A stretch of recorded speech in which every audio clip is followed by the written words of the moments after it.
in a knot. This guy, the one man who can stop him. The red Terran player in the northeast, representing Team Acer. He is MMA.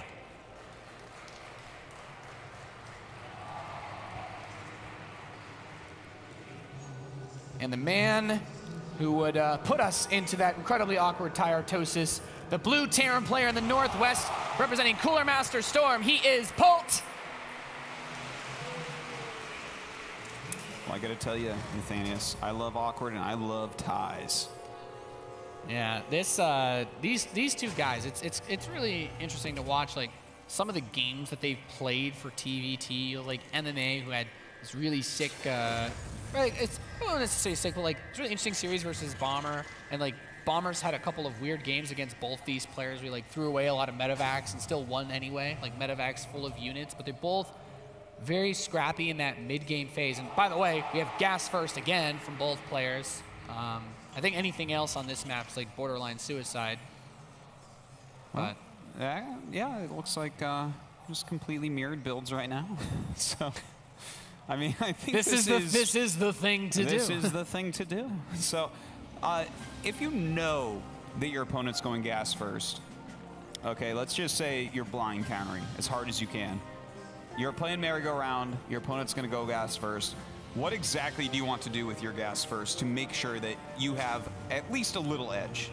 Like, I feel like it even goes deeper than that. Like, going gas first doesn't give away enough of what you're doing aside from the fast factory. Like, there are players out there who will try, like, especially on the ladder, like you gas first them and you win, and the next game they're like, well, Proxy Marauder or Reaper.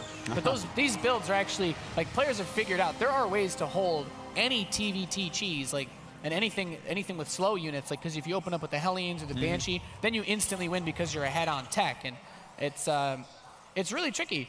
Like, if you know that your opponent's going to do the build MMA does, you actually do what Polt did. You just open up really heavy with, you get that reactor, and you skip anything, because the whole reason why, like, you would get the reactor every game if you knew your opponent wasn't going Reaper, because there's nothing that they can do to punish it, and it gives you the same amount of units when your medevac completes. You just have that tech option to actually get more Marines later on. So maybe Polt is taking like a little bit of a risk, a nod towards how well MMA has been playing lately?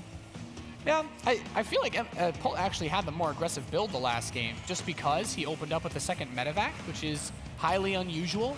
Like, when you like, most players will go Viking after they get the drop set up. Like, that's something that I like to do, because if you save the scan, you have a scan usually around the time that your Viking finishes. So the Banshee comes in, your Viking buys some time, and you know, in a magical world, you are able to kill the Banshee, and then your drop kills everything that they have at home.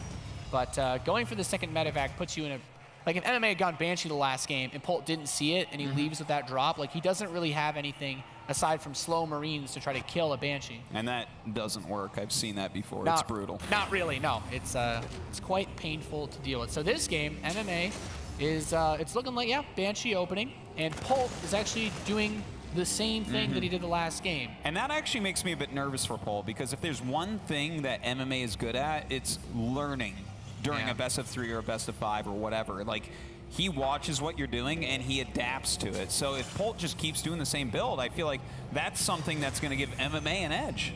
Yeah, well, I'm mostly curious to know what Polt builds from the start port after this, because he has enough resources to start a Viking. Like, you'll see he's got his Hellions here, but there's not really anything at home to defend against the Banshee. Most of the time, these builds can force the Banshee to stay home, but MMA's actually taken a note out of Bomber's book with the way that he's laid out his building, so he can keep everything inside, waiting for that drop. And yeah, this could actually get pretty tricky, because the Banshee just leaves later, but Polt can't get his Hellions in because he left them all at home. Well, kind of on defensive duty. He does have the Marines in the main base right now, though, and it looks like they're going to go to work. There is, of course, a Widowmine outside that wall. I think that he's going to be careful not go up there anyways. Yeah, this actually, like, this could have been really nice for Polt if he was able to get up there and actually, like, kill the Marines, because with the medevac, you shouldn't lose really any, maybe tops 1. Getting the Hellions over, though, Polt did go once again for that second medevac, and he's now bringing over the Hellions he left behind defensively. But yeah, so he got an engineering bay to compensate for this, but his natural should be delayed, possibly canceled by this Banshee. And now it's all on MMA to defend, but he's moving his infrastructure around right now.